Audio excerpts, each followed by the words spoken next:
Hey everyone, it's Janet Wakeland with Remarkably Created, and I thought I'd share with you not only my work surface based on a question asked by Jennifer Hill in our leaders group, but also a new project that I completed during Sale-a-bration, and we'll come back to that.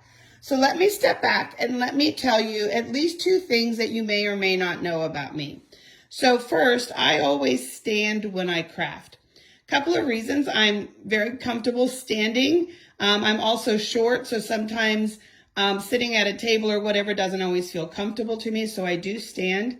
In addition, my embossing machine is behind me on a table very much like this, exactly like this one, as is my embossing station. It's behind me. So I'm constantly either, getting up and getting over here to the paper, ignore the stuff on the floor to cut and do stuff, or I'm moving to the die cutting or embossing behind me. So I'm getting my steps in the studio, so I usually stand to craft. In addition, something else about me is that I need to have a clean work surface when I start crafting and creating for the day, the afternoon, whenever the bug hits and I want to start, I have to clean first before I craft. Otherwise, I'm distracted by everything that's laying around the surface, and the ideas I find for me just don't flow. So let me show you what the things are that I feel I have to have, or I know I have to have within arm's reach when I'm working at this station to create projects, whether they're scrapbooking, whether they're cards or anything like that. These are my basic must-have crafting supplies within arm's reach. At the end of the video, comment below with what you like to have within arm's reach. So first, here under the surface, I have a basket filled with adhesive refills and more Tombos. And then in this drawer right here, I have my clear blocks. So I have them very handy. Starting on the right and working left, I always keep a notepad and pen handy because I find that random thoughts and ideas come to me while I'm crafting, so I like to write them down. I keep a little bucket filled with adhesives, your dimensionals of different sizes, cut down foam strips so that I can be using them. I have my glass mat, and I absolutely can't live without it. And I've magnetized my glass mat with a magnetic sheet underneath. And so those things have become indisposable for me. The more you use something, the more you can't live without it. I have my little tabletop pop-up trash can so I can keep my surface clean as I work. I have my mug tree that has my snips, ribbon scissors, tear and tape. It has a little measuring tape if I need it for whatever crazy reason when I'm crafting, Stampin' Up's color combinations, and some 2x2 pieces of cardstock, again, for playing around with some color combinations. I keep my Archon stand handy so I can do quick videos if I want to. I do have a whole nother video set up for making videos for you guys. I have my light. This is a Bemelux, and I love it because it actually is a clamp light. I don't have to have anything permanently mounted. I have a smaller light. I have my little mini vacuum for cleaning up. Coming back down to the surface for a second. My little tool caddy that has my seal and Tombow. It has my silicone spatulas for spreading glue on vellum and things like that. Fun little pieces, brush, toothbrush for doing your little fly specking, all of the U-Pick tools with their attachments, some pens and pencils, things like that are here handy. I have used Stampin' Up storage, so I have my hand lotion. I have an discontinued, much sadly to note, wide stamp case, the old wood stamp cases with my twine in it, the water painters. I have my enamels and daubers. Here I have the paper piercing mats. These are some magnetic boards for holding onto dies, especially when I walk off with them from the die station and I get all the way over here. I'll put them on that sheet. My current catalog, my paper trimmer. This is just a little photo holder that I use to clip in some ideas that I want to remember to try. Got all of the ink pads and markers.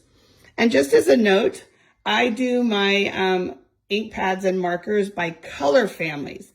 However, I do my cardstock by rainbow order. So I like having both so that I can see how Stampin' Up's color families work, as well as then how the colors break down within the color families. On top up here, I have alcohol. There's usually a water bottle right here. I've got some extra large blending brushes, the brayer, some paper piercing tools. I've got the watercolor pencils, some extra pens. Within the Stampin' Blends collection, there are some extra openings. So in those, I have like Wink of Stella. I have some metallic pens to sign things with, black markers. I have some blender pens. So I take advantage of those slots, extra things that you like to keep handy, work really well in the marker storage from Stampin' Up. My little mini lint brush. This was my Sale-a-bration project. I finally decided to go from just having a handful of blending brushes for color groups like yellows, oranges, reds, blues, greens, to one for every color. And they do sit nice. These are the small blending brushes. And as you can see, they do sit nice within the marker storage. Some bonus blending brushes. And then off to the left, I have some clear mount stamp cases in a clear DVD case and just some additional embellishments. We've got some die templates, stamps that I've made out of foam, cling adhesives, needles and threads, like the paper butterfly accents, different things like that are going to be found here. Next to that, the open little cubbies from Stampin' Storage, the Stampin' Up! Storage. I've got my sanding blocks for distressing, things for making shaker cards, some personalized business stamps, sea salt for doing some fun things. I do keep my Stampin' Scrub and chamois handy. I do keep this little stand for my phone so that I can binge watch whatever I can get on Amazon Prime or YouTube on my phone while I'm working. I do have embellishments. These are all current embellishments so that I am remembering to use them. Occasionally I've got a few older ones in here, but they're there. Coaster for whatever drink of the day that I happen to have up here in the studio with me. 99% of the time it's black coffee. The rest of the time it's wine or champagne. Bubbles would be my preferred 99%, but then I don't get a lot done. So then if I back off for just a second, if I look down the desk, I have what I call my landing strip. And this is not essential to crafting. It's just a peek inside of my crazy mind. So this is where I craft. This is where I stand and craft here at this island that was purchased from Wayfair about 4 years ago. And I have 4 of these in the studio. You can see the other one here. But on my landing strip, what I have is I have things that are waiting and they're up next, things that I want to play with. Like as soon as this video is over, I'm going to be playing with the corrugated 3D embossing folder and the textured notes. So you can look for at least one Facebook Live video on that tomorrow morning. And then I have, like kits I want to assemble. So again, just projects and things like that that I want to be putting together. So this is, for me, what I have to have at my craft station in order to accomplish projects and do so efficiently. So let me know what your must-haves are on your desk and whether or not you're a messy or you're a tidy crafter. Thanks, guys.